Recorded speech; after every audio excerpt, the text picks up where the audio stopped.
నమస్తే. ఇన్నాళ్ళు నన్ను సపోర్ట్ చేస్తూ, ఎంకరేజ్ చేస్తూ మీ ప్రేమని నాకు అందిస్తున్న ప్రతి ఒక్కరికి కృతజ్ఞతలు. అలాగే ఈ వీడియో కూడా ఖచ్చితంగా మీకు ఉపయోగపడుతుంది. లైక్, షేర్ అండ్ సబ్స్క్రైబ్ చేసి మీ సపోర్ట్‌ని నాకు అందించండి. అలాగే ఈ వీడియో పట్ల మీకున్న అభిప్రాయాన్ని కామెంట్ సెక్షన్‌లో కామెంట్ చేసి తెలియజేయండి. ఇప్పుడు వీడియోని చూద్దాం. నమస్తే. Welcome to our channel. నేను కుప్పా పద్మిని. ప్రస్తుతం మనతో పాటు ప్రముఖ ఆధ్యాత్మికవేత్త, వాస్తు జ్యోతిష పండితులు, లలిత ఉపాసకులు, వాస్తు జ్యోతిష శిక్షణ నిపుణులు బ్రహ్మశ్రీ నానాజీ పట్నాయక్ గారు మనతో పాటు ఉన్నారు. మాట్లాడదాం. సార్ నమస్తే సార్. శ్రీమాత్రే నమః. సార్ ముందుగా మీకు మహాశివరాత్రి శుభాకాంక్షలు సార్. మన ప్రేక్షకులకి మీకు కూడా మహాశివరాత్రి శుభాకాంక్షలు. ఆ ఈశ్వరుడి యొక్క అనుగ్రహం పరిపూర్ణంగా కలగాలని మనస్ఫూర్తి కోరుకుంటున్నాను. Thank you so very much sir.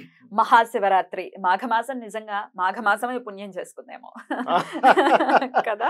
నిజమే, ఈ ఎంతో తపస్సు మాసం చేసి ఉంటుంది. అంతే కదా మరి. ఈ మాసంలో ఈశ్వరుడు లింగోద్భవం అయినటువంటి రోజుగా పరిగణిస్తారు. ఆయనకి జనన మరణాలు ఏమన్నా మొహం, ఆయనే సృష్టి కదా. ఆయనే సృష్టికర్త.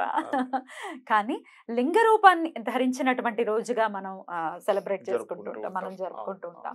సో మహాశివరాత్రి అంటేనే అద్భుతమైనటువంటి పర్వదినం. ఇంక ఇలా చేసుకోవాలి అలా చేసుకోవాలని కాదు, అసలు అందరికీ తెలిసిందే, అందరూ చాలా వైభవంగా చేసుకుంటారు. కానీ తెలియని వాళ్ళు కూడా ఉండొచ్చు.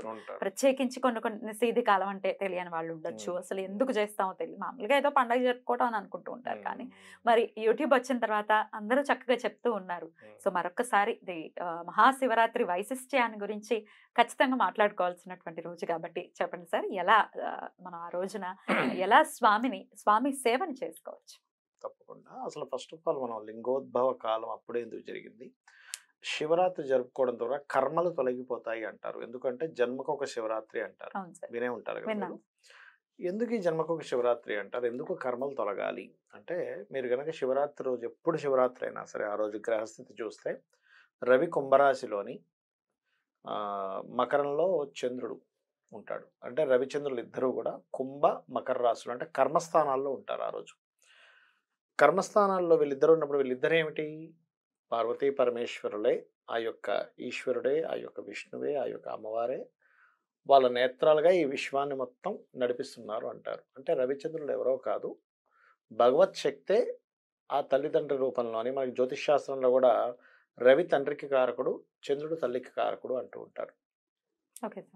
ఓకే. అదేవిధంగా తపన ఉడుప మండల అనేటువంటి నామం కూడా ఉంటుంది లలిత సహస్రనామాలు. అంటే ఆవిడ చెవులు కూడా రవిచంద్రులు తాటంక యుగలీభూత తపన ఉడుప మండల అని. అదేవిధంగా భానుమండల మధ్యస్థ అనేటువంటి నామం, ఇవన్నీ మనం చూస్తూ ఉంటాం. అదేవిధంగా చంద్ర రేఖని ధరించున్నాడని. ఇవన్నీ ఏంటి, రవిచంద్రులు ఇద్దరు కూడా సాక్షాత్ భగవంతుడికి ప్రతీకలు. మరియు ఈ రవిచంద్రుల రూపంలోనే మనకి తల్లిదండ్రులు మనకి ఉంటారు. ఓకే. అయితే ఇక్కడ ఏంటంటే, ఈ రవిచంద్రులు ఎప్పుడైతే మనకి కుంభ మకర రాశుల్లో ఉంటారో, ఈ రోజు గనక ఎవరైతే పూర్తిగా ఉపవాసము, శివుని యొక్క ఆరాధన, దాని తర్వాత రోజంతా కూడా జాగరణ చేస్తారో కర్మ తొలగుతుంది. అందుకే జన్మకు శివరాత్రి. ఎలాంటి కర్మ తొలగుతుంది చెప్తాను. ఇప్పుడు మీరు చూడండి, పాస్ట్ లైఫ్స్లో ఎన్నో కొన్ని వందల జన్మలు ఎత్తుంటాము, వేల జన్మలు ఎత్తుంటాము. మనం గత జన్మలో చేసిందే కర్మ రూపంలో రావాలని రూల్ లేదు. ఒక 10 జన్మల క్రితం కూడా రావచ్చు, ఉంటుంది. అది దానికి సమయం రాలేదన్నమాట. దానికి అనుభవించవలసిన వ్యక్తి ఇక్కడికి వచ్చి కనెక్ట్ అయ్యి మీతో కనెక్ట్ అవ్వాలి. అలాంటిది ఏదైనా ఉన్నా కూడా పరమేశ్వరుడు ఏం చేస్తారంటే, చాలా చిన్న దీంతో తీసేస్తారట. ఒక యాక్సిడెంట్ అవ్వాలి, చిన్న దీంతో పోతుంది. ఏదో చిన్న రాయి తగులుతుంది కాలికి, ఏదో పెద్దదేదో బైక్ వచ్చి గుద్దాల్సింది కాదు, చిన్న రాయి తగులుతుంది.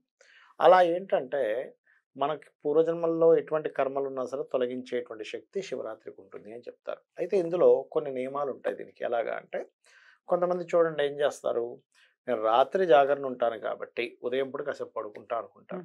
కానీ అసలు అలా చేయొద్దని చెప్పింది శాస్త్రం. అదేవిధంగా పార్థివలింగము అభిషేకం చేయడం చాలా గొప్ప విశేషమైనటువంటి ఫలితాన్ని ఇస్తుంది అని చెప్తుంది. ఆ పార్థివలింగాన్ని అభిషేకం చేసిన తర్వాత రోజు దాన్ని నిమజ్జనం చేసినట్టు చేసేస్తారు. మీరు ఎలా అయితే వినాయకుడిని చేస్తారో అలా. ఆ నీటిని గనక మీకు ఇంట్లో మొక్కలు ఉన్నట్లయితే, ఆ మట్టిని ఆ నీటిని గనక మొక్కల్లో వేస్తే ఇంట్లో ఉండే వాస్తు దోషాలు పోతాయని చెప్తుంది. వాస్తు దోషాలు పోతాయి. ఎక్కడైనా గుళ్ళో జరుగుతూ ఉంటే దాన్ని తీసుకొచ్చి మనం చేసుకోవచ్చు. అదేవిధంగా మనకి అంటే ఇంట్లోనే తయారు చేసుకోవచ్చు గుళ్ళో. పార్థివలింగానికే ఉంది, ఏముంది, మట్టితో బంకమట్టితోనే చేస్తారు. బంకమట్టితో చేస్తారు. ఉమ్, అదేవిధంగా కొంతమందికి పంట పొలాలు ఉంటాయి ఉమ్, చూసారా, ఉమ్. ఈ బంకమట్టిని తీసుకెళ్ళి పంట పొలాల్లో కలిపారనుకోండి అభిషేకం తర్వాత నెక్స్ట్ డే ఆ పంట పొలాలు బాగా పండుతాయని చెప్తారు. అంటే ఈశ్వరానుగ్రహం ఉంది కదా అక్కడ, అంతే కదా. అందుకని. ఉమ్, ఇక మరొక విషయం ఏంటంటే ఉదయం అభిషేకం చేసుకుంటాము, ప్రదోష కాలంలో అభిషేకం చేస్తారు, లింగోద్భవ కాలంలో సమయంలో అభిషేకం చేస్తాం. ఈ ఉమ్. 3 అవుతాయి కదా. అవును సార్. ఇప్పుడు అభిషేకం తర్వాత కంటిన్యూస్గా జాగరణ ఉండాలి. చాలామంది ఏం చేస్తారంటే నైట్ అంతా ఉండి తెల్లవారుజామున కరెక్ట్గా ఇంకా అమ్మయ్య అయిపోయింది అనుకోగానే నిద్రపోతారు. అసలు అలా చేయొద్దని చెప్తుంది శాస్త్రం. మరి ఎప్పుడు పడుకోవాలి సార్? నెక్స్ట్ ఆ రోజు అయిన తర్వాత నెక్స్ట్ డే మళ్ళీ నైట్ అవుతుంది చూసారు, అప్పుడే నిద్రపోవాలి. మళ్ళీ ఎందుకంటే ఇమీడియట్ గా తెల్లవారిపోయింది కదా పడుకుంటా అంటే కుదరదు, లేకపోతే కుదరదు అర్ధరాత్రి 12 వరకు ఉండి పడుకుంటాం అని కొంతమంది అంటారు. అంటారు. కానీ అది అలా కూడా. కొంచెం దానివల్ల ఫలితం పెద్దగా ఫలితం ఉండదు. ఏమి. ఎందుకు ఉండదంటే చెప్తాను చూడండి. మీకు ఇప్పుడు ఎవరికైనా అనారోగ్యం చేసింది అనుకోండి, డాక్టర్స్ ఏమంటారు, ఒక మెడిసిన్ ఇచ్చి అమ్మ నీకు డీప్ స్లీప్లోకి వెళ్ళిపోతారు, దీనివల్ల మీకు అనారోగ్యం సెట్ అవుద్ది అంటారు. అంటే డీప్ స్లీప్లో గనక మనిషి వెళ్తే అనారోగ్యం అనేటువంటిది వాళ్ళలో నుంచి వెళ్ళిపోతుంది కదా. మీరు ఇది వినే ఉంటారు, విన్నాను సార్, విన్నారు కదా. విన్నాను. ఇప్పుడు 2 రకాల ద్వారా మనకి అనారోగ్యం తొలగుతుంది. ఒకటి ఏకాదశులకు మనం చేసేటువంటి ఉపవాసం. ఉపవాసము, అదేవిధంగా ఇటువంటి పర్వదినాల్లో చేసే ఉపవాసంతో పాటు నామస్మరణ అంటే చాంటింగ్ అనేటువంటిది మనకి జాతక చక్రంలో పంచమ స్థానంగా చెప్తారు. పంచమ స్థానం అంటే ఇమ్యూనిటీ పవర్, పంచమ స్థానం అంటే రుణరోగ శత్రుత్వాలను తగ్గించే స్థానంగా చెప్తూ ఉంటారు. సో ఈ పంచమ స్థానం యాక్టివేషన్ ఎప్పుడైతే మనం శివుణ్ణి నమశివాయ నమశివాయ నమశివాయ అనుకుంటూ ఉన్నాం అనుకోండి, అది చాంటింగ్ చేయగా పంచమ స్థానం పెరిగి ఈ 6వ భావం అంటే రుణ రోగ శత్రుభావం తగ్గిపోతుంది. ఇప్పుడు దీని ద్వారా కొంత ఇమ్యూనిటీ పెంచుకున్నాడు మనిషి, నిద్రపోకుండా జాగరణ చేశాడు, రాత్రంతా కూడా జాగరణలో శివనామస్మరణతోనే.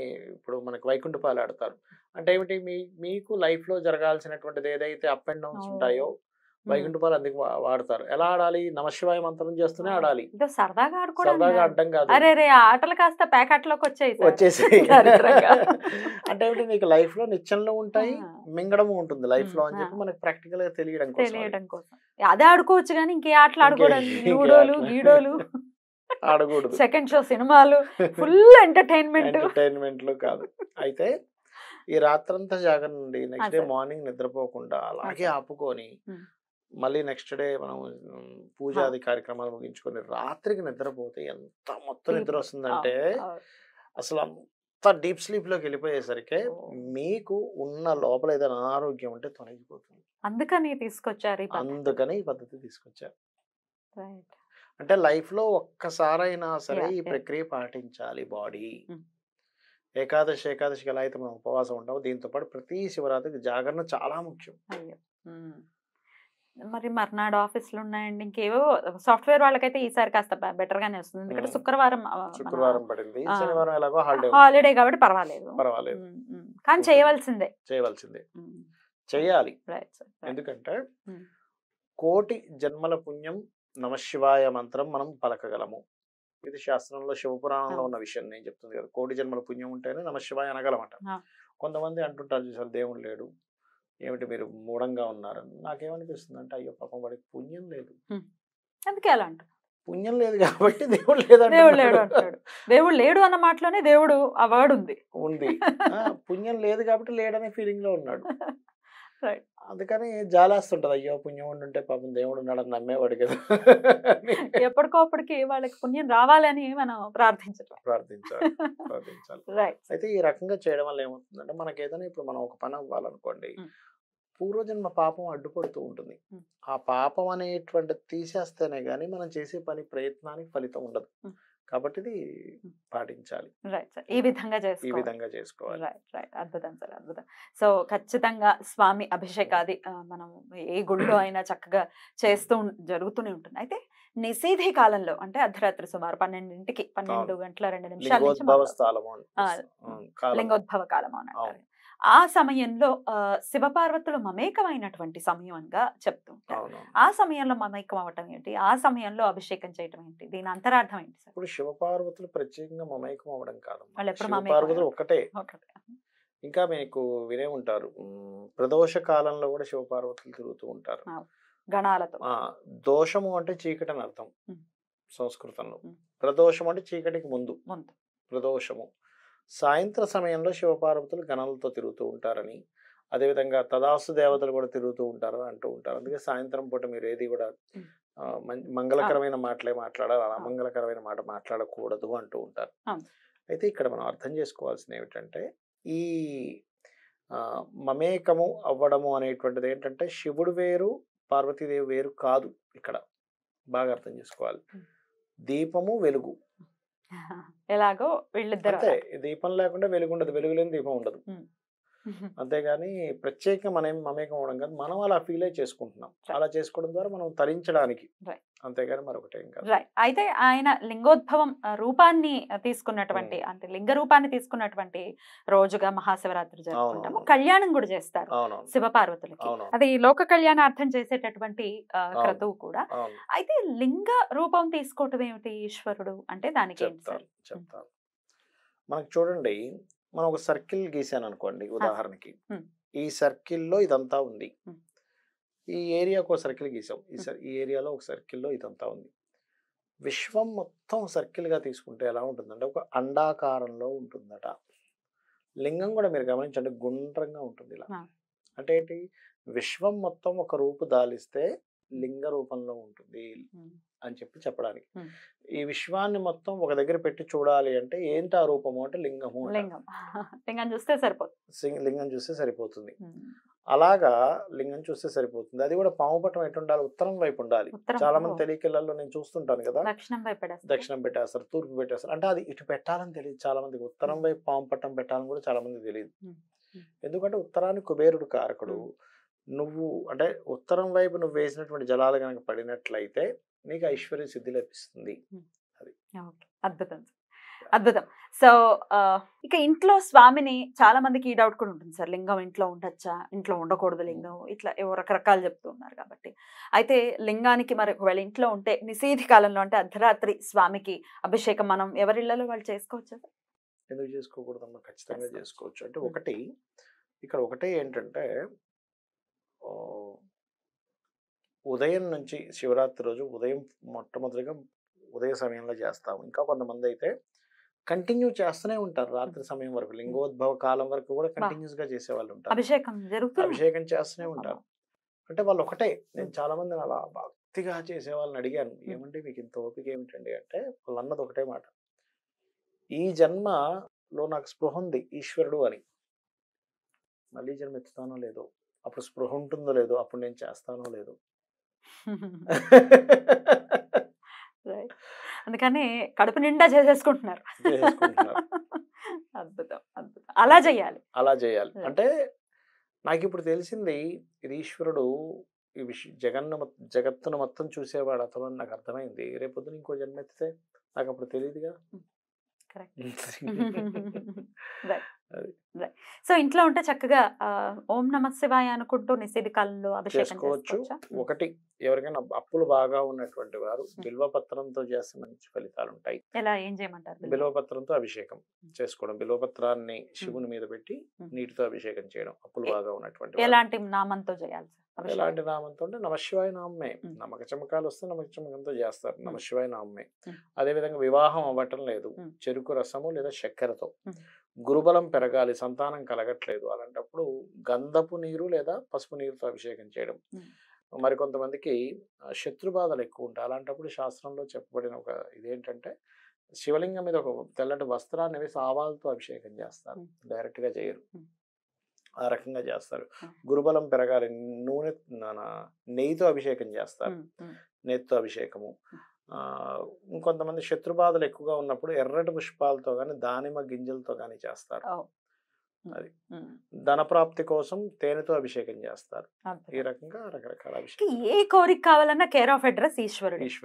అంటే ఏంటంటే మీకు ఒక అంటే మీరు ఒక సంకల్పం అనుకుంటున్నారు, అది కంప్లీట్ అవ్వాలి, ఇది ఈశ్వరుడు. ఈశ్వరానుగ్రహం లేకపోతే ఏది కంప్లీట్ అవ్వదు. ఈశ్వరానుగ్రహం ఉంటే ఒక మాయలాగా అప్పటికప్పుడు ఆ వ్యక్తికి ఆ యోగం పడుతుందండి. నేను చాలా మంది చూశాను అలా. ఒక మాయ ఏం కాదు అసలు. అరే ఈయనకి యోగం ఎలా పట్టింది? అంటే అందరూ ఇట్స్ ఇంపాసిబుల్ అనుకుంటారు. అందరూ ఇంపాసిబుల్ అనుకున్నది ఒక ఆశ్చర్యంగా పాసిబుల్ అవుతది. అది ఈశ్వరానుగ్రహం. సరే ఇన్ని కొన్ని వేల జాతకాలు అయితే మీరు ఖచ్చితంగా చూసుంటారు. అవును. వీడికి ఖచ్చితంగా భగవత్ అనుగ్రహం ఉంది అని ఎట్లాంటి కాంబినేషన్స్ ఎక్కువ అబ్జర్వ్ చేశారు సార్ చాట్లో? భాగ్యభావం బావుంటే భగవత్ అనుగ్రహం ఉంది. భాగ్యభావం అంటే ఎన్నో house? 9th house. Ninth house. 9th house గనక బాగుంటే, ఉమ్. లగ్నం బాగుంటే, లగ్నానికి భాగ్యానికి కనెక్టివిటీస్ ఉండి, ఉమ్. గురుగ్రహం బాగుంటే భగవత్ అనుగ్రహం ఉన్నట్టే. Beautiful. మన రీసెంట్ గా నాకు ఎవరో ఈ ముఖేష్ అంబానీ వాళ్ళ కూతురు కాదు కొడుకు కొడుకుది ఏదో పెళ్లి. ప్రీ వెడ్డింగ్ ఏదో జరిగినప్పుడు అవును సార్. నేను ముఖేష్ అంబానీ అనిల్ అంబానీ జాతకాలు చూసా. కావాలంటే మనం వేసి కూడా చూపిస్తానండి. ఇతనికి ఎంత భగవత్ అనుగ్రహం ఉంది, అనిల్ అంబానీకి పాపం ధనయోగాలు ఎంత డౌన్ అయిపోయి చాలా స్పష్టంగా కనబడ్డాయి నాకు అందులో. తెలిసిపోతాయి. తెలిసిపోతుంది. అదే. అద్భుతం సార్, అద్భుతం. చాలా చాలా బ్యూటిఫుల్ గా ఎక్స్ప్లెయిన్ చేశారు. డెఫినెట్ గా ఏ కోరిక తీరాలన్నా తండ్రే తీరుస్తాడు. అందుకే ఈశ్వరుడే తీర్చగలడు. ఇంకెవరికి ఆ అధికారం లేదు, తీర్చేటటువంటి పరిస్థితి లేదు. లేదు. ఈశ్వరుడు అంటే విష్ణువు, విష్ణువు అంటే ఈశ్వరుడు. ఈశ్వరుడు. మళ్ళీ వాళ్ళిద్దరికి భేదం చూస్తూ ఆయన భగవంతుడు, ఈయన భగవంతుడు సేవకుడు, ఇట్లా ఇట్లా ఏవో వింటూ ఉంటాం. అవును. వాళ్ళిద్దరికి ఎటువంటి భేదం లేదు. ఖచ్చితంగా చాలా అద్భుతమైనటువంటి రోజు. అందరూ అవును. కూడా ఆ ఈశ్వర కృప చేత అందరికీ స్వామి ఆశీస్సులు ఉండాలని మనస్ఫూర్తిగా కోరుకుంటూ thank you so much sir. మరొక్కసారి మీకు మహాశివరాత్రి శుభాకాంక్షలు. శ్రీమాత్రే నమః. నమస్కారం.